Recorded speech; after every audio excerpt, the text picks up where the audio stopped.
2023, the return to Skinner Park. Well, hello there. You are watching Caribbean Inside TV, the engine room of culture. I can't take this tension. It's too much to mention. Cause that's been too small for the Carnival. And Welcome to the largest outdoor picnic taking place at Calypso Fiesta in Skinner Park. These highlights are courtesy Trinidad and Tobago television.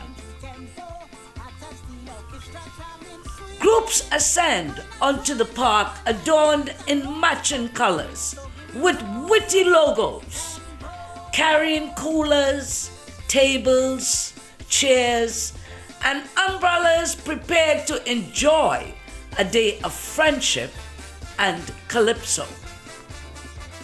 They are also armed with toilet paper for songs that don't meet their fancy. 40 artists are competing, and 11 will be selected to make that infamous journey to the finals of the Calypso Mona competition. And that's worth $500,000 and an automobile. So let's peep